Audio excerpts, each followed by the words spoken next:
नमस्कार, मैं राजीव चौबे और आप देख रहे हैं राष्ट्रीय चेतना न्यूज़। आरसीएन में आपका स्वागत है। आज के विश्लेषण में हम चर्चा करेंगे हिंदी सिनेमा, टीवी धारावाहिक और वेब सीरीज पर, विशेष रूप से संवादों और दृश्यों के गिरते स्तर पर और अश्लीलता के चरम पर।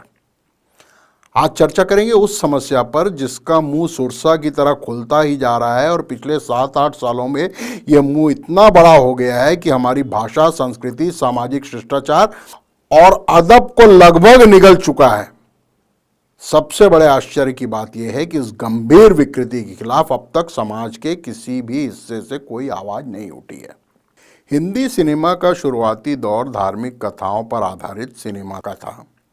उसके बाद ऐतिहासिक पात्रों पर फिल्में बनी और फिर प्रेम कहानियों पर और फिर सामाजिक समस्याओं पर और उसके बाद सस्पेंस, थ्रिल, कॉमेडी आदि कई विषय आए और आने लगे। इन सभी विषय के मूल में मनोरंजन ही होता था। फिर 70 के दशक में सिनेमा के विशेष धारा को नया नाम दिया गया। इसे आर्ट फिल्म या क्लासिक सिनेमा कहा गया। 70 और 80 के दशक में एम.एस. सत्यू, मणि कौल, श्याम बेनेगल, गोविंद निहलानी, शशि कपूर, इनकी फिल्में क्लासिकल फिल्में कहलाई। एम.एस. सत्यू की गर्म हवा, ए.एस. कौल की 27 डाउन, मणि कौल की उसकी रोटी, आषाढ़ का एक दिन, दुविधा, घासीराम कोतवाल, सतह से उठता आदमी, ध्रुपद, माटी मानस, सिद्धेश्वरी, नजर, इडियट, द क्लाउड डोर, नौकर की कमीज, बोझ, अ मंकीज रेनकोट, ये सारी फिल्में मणि कौल की थी। श्याम बेनेगल की अंकुर, निशांत, मंथन, भूमिका, जुनून, कलयुग, आरोहण, मंडी, त्रिकाल, सुषमन, अंतर्नाद, सूरज का 7वां Ghoda, Mammo, Sardari Begum, the making of Mahatma, Samar, Hari Bhari, Zubeidaa, Netaji Subhash Chandra Bose, welcome to Sajjanpur, well done Abba और मुजीब अंतिम फिल्म। इसी तरह गोविंद निहलानी की आक्रोश, विजेता, अर्धसत्य पार्टी, आघात, तमस, दृष्टि, पिता, रुक्मावती की हवेली, जंजीरें, ध्रुवकाल, संशोधन, 1084 की माँ, इन सभी फिल्मों को क्लासिक फिल्म का नाम दिया गया।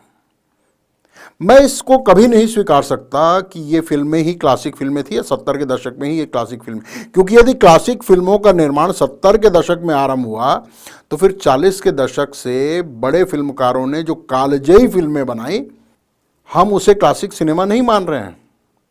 या फिर एक पैमाना बना लिया गया है कि कैफी आजमी, ख्वाजा अहमद अब्बास, मणि कौल, श्याम बेनेगल, गोविंद निहलानी, इनके तरह के वामपंथी विचारकों की कृतियों को ही हम क्लासिक सिनेमा मानना है।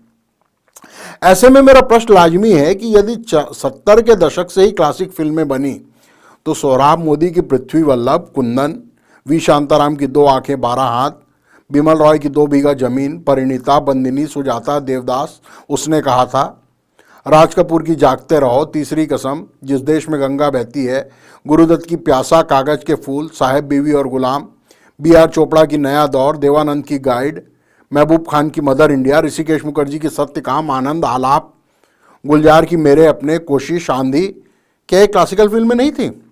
दरअसल नैरेटिव सेट करने में वामपंथियों का कोई मुकाबला नहीं हो सकता। 60 और 70 के दशक में हिंदी सिनेमा में वामपंथियों का प्रभाव बढ़ा और उनका एक रैकेट बना। अपने ही काम का महिमा मंडन और आत्मस्तुति में पारंगत इस समूह ने एक बौद्धिक जिहाद छेड़ा और तथाकथित क्लासिक सिनेमा या आर्ट फिल्मों के नाम पर अश्लीलता, अंग प्रदर्शन के अलावा गरीबी, भूखमरी, शोषण, सामाजिक विद्वेष और निरंकुश सत्ता वाले देश की छवि अंतर्राष्ट्रीय जगत में परोसी गई। भारत को इस प्रकार अंतर्राष्ट्रीय जगत में दिखाया गया। यथार्थ, कला और सत्य के नाम पर दृश्यों और संवादों में मर्यादा का खुला उल्लंघन, फुहरता, नग्नता, इसको समाज में मान्यता दिलवाने के कुत्सित प्रयास प्रारंभ हुए और 70 के दशक में बोया गया यह बीज आज एक विशाल वृक्ष का रूप ले चुका है। अब इस वृक्ष में घटिया दृश्य और संवादों वाली फिल्में भी हैं, टीवी सीरियल्स भी हैं और समाज के लिए सबसे ज्यादा घातक वेब सीरीज है। दृश्यों में अश्लीलता और नग्नता के साथ साथ संवादों में अश्लील शब्दों और गंदी गालियों के खुले प्रयोग से समाज विस्मित है, आवाक है, हतप्रभ है, किंतु मौन है। सिनेमा के लिए तो सेंसर बोर्ड है। अश्लील दृश्यों, संवादों और हिंसा दिखाने वाली फिल्मों को यह सर्टिफिकेट देकर ऐसी फिल्मों को दिखाने के लिए 18 वर्ष से कम आयु के बच्चों का प्रवेश वर्जित कर दिया जाता है। किंतु ओटीटी प्लेटफॉर्म पर यही फिल्में और अश्लील वेब सीरीज घर में रखे टीवी के माध्यम से 24 घंटे अबोध बच्चों के सीधे पहुंच में है और बच्चे इन्हें मां बाप की अनुपस्थिति में भी देख सकते हैं और देख रहे हैं। वेब सीरीज में दिखाए जा रहे अश्लील, कामुक और हिंसक दृश्य, मां बहन की गालियां और अश्लील संवादों का छोटे छोटे अबोध बच्चों के कोमल मनोमस्तिष्क पर पड़ने वाला असर इस देश की तरुणाई को जिस गर्त की ओर ले जा रहा है, इसका भान हमारे समाज के ठेकेदारों को जरा भी नहीं है। वेब सीरीज के माध्यम से अपराधियों का महिमा मंडन और समाज में कामुकता, हिंसा, संस्कारहीनता का रोपण भारतीय संस्कृति को समूल नष्ट करने के वामपंथी और अंतर्राष्ट्रीय षड्यंत्र का एक महती प्रकल्प है, एक परियोजना है, एक प्रोजेक्ट है। और यदि आज हम नहीं संभले तो भविष्य में हमारे घरों में मुंशी प्रेमचंद, दिनकर पंत प्रसाद निराला, वीर सावरकर और अब्दुल हामिद नहीं बल्कि मुन्ना त्रिपाठी और गुड्डू पंडित ही पैदा होंगे और फिर कर लेना पाकिस्तान और बांग्लादेश के साथ जंग। अब प्रश्न यह उठता है कि समाज का कौन सा हिस्सा मुखर हो? मीडिया, समाजसेवी संस्थाएं, कथावाचक, धर्मगुरु, राजनीति, साहित्य, न्यायपालिका?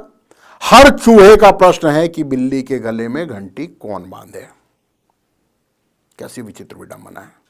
किसी एक फिल्म में किसी जाति विशेष पर एक टिप्पणी के विरोध में उस जाति के लोग आंदोलित हो उठते हैं और थिएटर से लेकर सड़क तक प्रदर्शन, तोड़फोड़, हिंसा, आगजनी सब कुछ कर डालते हैं।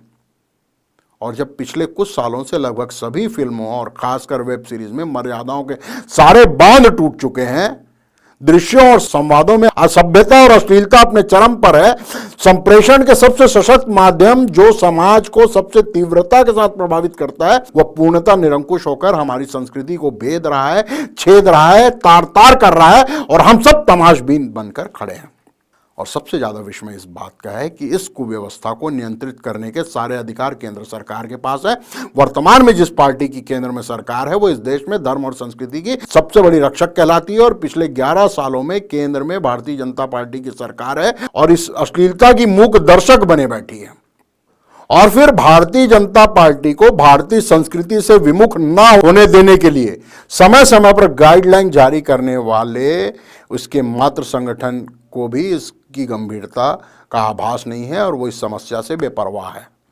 आज से कुछ वर्ष पहले भारत में गूगल पर पोर्न साइट सहज रूप से उपलब्ध होती थी, किंतु भारत सरकार ने उन पर अंकुश लगा दिया और अब वे उपलब्ध नहीं है।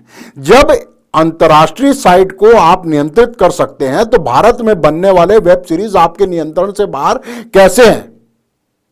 लेकिन यह प्रश्न कोई भी नहीं कर रहा है। सत्ता की हर छोटी से छोटी चूक पर मुखर होकर बोलने वाला मीडिया कहां है? सत्ता की हर छोटी से छोटी चूक पर संसद से लेकर सड़क तक हंगामा करने वाला विपक्ष कहां है? बलात्कार पर पूरे देश में कैंडल मार्च निकालने वाले समाजसेवी संस्थाएं, एनजीओस कहां हैं? समाज की हर कुव्यवस्था पर स्याही खर्च करने वाला लेखक कहां है? कवि, साहित्यकार कहां है? धार्मिक, सांप्रदायिक, राजनीतिक विषयों पर तत्काल संज्ञान लेने वाली न्यायपालिका कहां है? धर्म जागरण के लिए सदैव तत्पर धर्म संस्कृति के रक्षक सारे कथावाचक और धर्मगुरु कहां हैं? शिक्षक, चिकित्सक, वकील कहां हैं? सेंसर बोर्ड कहां है? क्या इन सभी के मौन का मतलब यह है कि पूरे समाज ने पर्दे पर परोसी जा रही अश्लीलता को मान्यता दे दी है और वेब सीरीज में सुनाई देने वाली अभद्र भाषा और गालियां अब हमारे और आपके भी संवादों में जगह बना लेंगी? और यह अगर सच है तो हमारी संस्कृति का पतन भी तय है और यदि इस अश्लीलता को समाज की स्वीकारोक्ति नहीं मिली है तो कहीं ना कहीं से तो इसके खिलाफ आवाज उठना अनिवार्य है। यदि आपको ऐसा लगता है कि यह विषय सुप्रीम कोर्ट में PIL लगाने के लायक है तो नीचे कमेंट बॉक्स में कमेंट अवश्य करें। और इस प्रकार के विश्लेषणों के लिए और ताजा तरीन समाचारों के लिए आप RCN के साथ बने रहें। आज के लिए इतना ही। बहुत बहुत धन्यवाद।